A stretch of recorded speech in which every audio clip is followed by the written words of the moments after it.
Who is a wilful defaulter. आज इस lecture में हम विलफुल डिफॉल्टर के कंसेप्ट को समझेंगे कि विलफुल डिफॉल्टर कहते किसे हैं।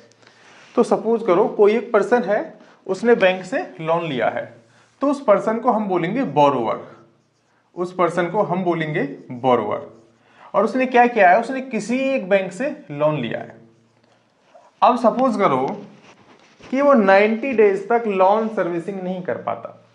लोन सर्विसिंग का मतलब है कि ना तो वो इंटरेस्ट जमा करा पाता है 90 डेज तक, और ना ही उसका जो प्रिंसिपल कंपोनेंट है लोन का, ना ही वो उसे रीपे करता है।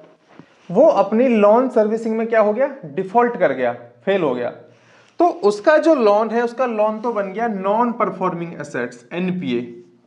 और जो बोरोवर था उसको बोलेंगे हम डिफॉल्टर, क्योंकि वो डिफॉल्ट कर गया लोन सर्विसिंग में।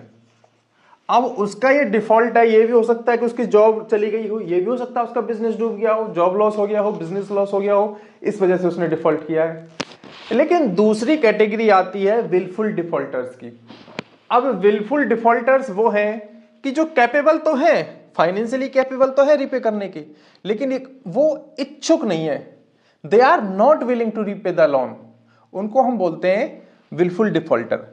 अब आरबीआई कैसे डिफाइन करता है? आरबीआई 4 क्राइटेरिया देता है विलफुल डिफॉल्टर्स को डिफाइन करने के। आरबीआई 4 क्राइटेरिया देता है। पहला तो यह है कि वो फाइनेंशियली कैपेबल तो हैं, they are financially capable, yet they don't repay the loan, yet they don't repay the loan। यानी उनके पास पैसा तो है लेकिन उनकी इच्छा नहीं है लोन को लौटाने की। अब दूसरी कैटेगरी वो है कि जिन्होंने बैंक से लोन लिया और जो लोन का अमाउंट था उसको डाइवर्ट कर दिया, डाइवर्जन ऑफ फंड्स। तो दूसरी कैटेगरी उनकी आती है विलफुल डिफॉल्टर्स में, which are included in the diversion of funds. अब डाइवर्जन ऑफ फंड्स का मतलब यह है कि किसी ने शॉर्ट टर्म के लिए लोन लिया, किसी ने शॉर्ट टर्म लोन लिया शॉर्ट टर्म, और उसको लॉन्ग टर्म में इन्वेस्ट कर दिया। अब देखो मैं समझा देता हूं शॉर्ट टर्म और लॉन्ग टर्म का कंसेप्ट क्या है। सपोज करो कि कोई एक इंडस्ट्री है, कोई भी एक कंपनी है, उसके पास क्या फाइनेंशियल क्रंच है।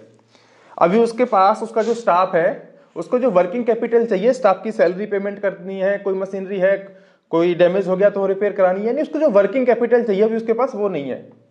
तो उसने वर्किंग कैपिटल ली, किसमें? वर्किंग जो कैपिटल है वो शॉर्ट टर्म लोन में आती है, लेकिन उसने वर्किंग कैपिटल को, शॉर्ट टर्म लोन को लॉन्ग टर्म में इन्वेस्ट कर दिया, उसने कहीं और एसेट्स में उनको इन्वेस्ट कर दिया कंपनी की।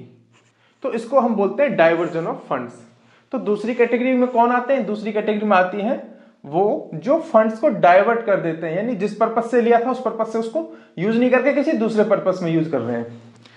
और तीसरी कैटेगरी में आते हैं विच आर इंक्लूडेड इन साइफंड ऑफ फंड्स। साइफंड ऑफ फंड्स का मतलब है कि जिस काम से पैसा लिया था उस काम में लगाया ही नहीं है। रिसेंटली विजय माल्या का जो केस था वो न्यूज में था, उसने क्या किया, 40 सेल कंपनीज बनाई और 100 करोड़ जो रुपए था उसको वो बाहर ले गया सेल कंपनीज बना के। यानी कि गलत तरीके से जो पैसा है वो दूसरी एक्टिविटीज में लगा देना। पैसा लिया इंडस्ट्री के लिए, अब उसको लगा दिया उसने कहीं अपने लिए बार बनाने में, रेस्टोरेंट बनाने में, तो उसको हम बोलते हैं साइफनिंग ऑफ फंड्स। और चौथी कैटेगरी में वो आते हैं कि किसी ने जो कोलेट्रल रखी, कोलेट्रल मतलब किसी ने जो कुछ गिरवी रखा लोन लेते हुए, बाद में उसने जो भी प्रॉपर्टी या कुछ भी जो भी कोलेट्रल रखा लोन लेते हुए, बाद में उसी को ही बेच दिया। So these are the 4 ways to defining the wilful defaulters. अब आरबीआई कहता है इसमें कि अगर किसी का लोन लेस देन 25 लाख है, यानी कि विलफुल डिफॉल्टर वही होगा जिसने 25 लाख से ज्यादा का लोन ले रखा फिर वो डिफॉल्ट कर गया, उससे नीचे वाले को विलफुल डिफॉल्टर की कैटेगरी में नहीं रखेंगे। So this is the meaning of wilful defaulter. बहुत आसान है। एक चीज जो समझने वाली है वो ये है कि डाइवर्जन ऑफ फंड्स क्या है और साइफनिंग ऑफ फंड्स क्या है। डाइवर्जन ऑफ फंड में क्या है कि जो फंड है लगा तो वो उसी एक्टिविटी में है जिसके लिए इंडस्ट्री के नाम से लिया गया, तो इंडस्ट्री में ही वो इन्वेस्ट हुआ है, लेकिन टर्म अगर लिया है शॉर्ट टर्म में तो लगा दिया लॉन्ग टर्म में, और इसीलिए क्या है उसकी जो रीपेमेंट है वो डिले हो गई। साइफनिंग ऑफ में क्या है, यहाँ पे हम कह सकते हैं कि एक होता है ना हिंदी में टर्म बेईमानी, वो वाला कंसेप्ट है कि पैसा लिया था इंडस्ट्री के लिए और बना लिया घर, तो ये मीनिंग है साइफनिंग ऑफ फंड का। So this is the concept of wilful defaulters. अगर इसमें किसी को डाउट है तो वो मुझे नीचे कमेंट सेक्शन में कमेंट करके पूछ सकता है, and I will definitely answer your queries. बस डिफॉल्ट में क्या, विलफुल डिफॉल्टर में क्या है कि जो डिफॉल्ट है वो इंटेंशनली है, और जब सिंपल डिफॉल्ट की बात हो रही है तो वहां पे वो जेन्युइन डिफॉल्ट है।